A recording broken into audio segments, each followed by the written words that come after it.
Ameerikaan Iraan haleeluun seena qabeessa. Pirezidaantiin Israa'el ibsa baasaniin haleellaa Doonaald Tiraamp Iraan irratti raawwatan seena qabeessa jedhan.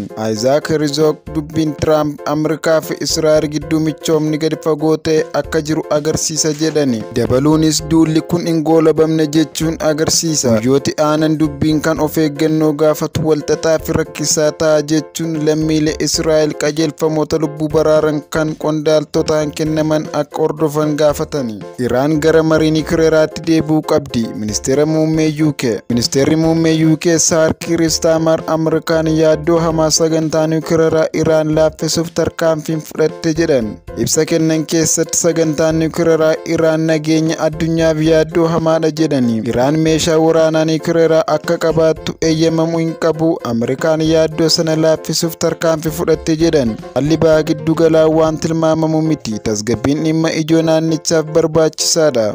Iraan gara mariitti akka deebitu gaafachuun rakkoo kana furuuf dippiloomaasiitu baasa jedhani. Iraan buufata xiyyaaraa Israa'el Ben Guriyoon dabalatee bakkeewwan garaagaraa haleelte.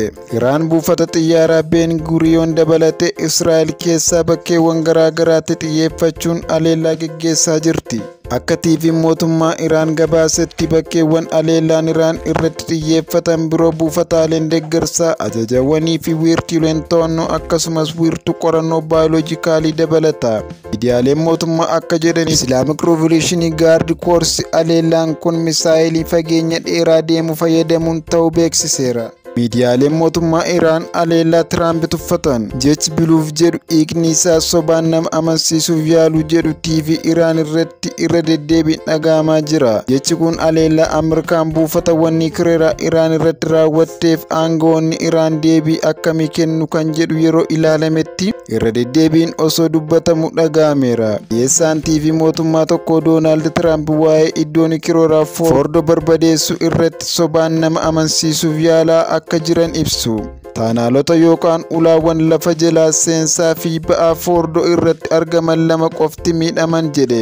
Miidiyaaleen Iraan haleellaa kana jalqabarraa kaasanii uffataa fi xiqqeessaa kan jiran yoo ta'u, dubbiin Tiraamp gabaasa milkoomneedhas jechuun ibsani. Biimaan hooggansa balaa bulchiinsa qoom kan haleellaa buufata Foord irratti raawwatame mirkaneessanii turan Morteezaa Haayidarii bulchiinsi guutummaatti tasgabbaa'aa ta'uu isaa dubbataniiru.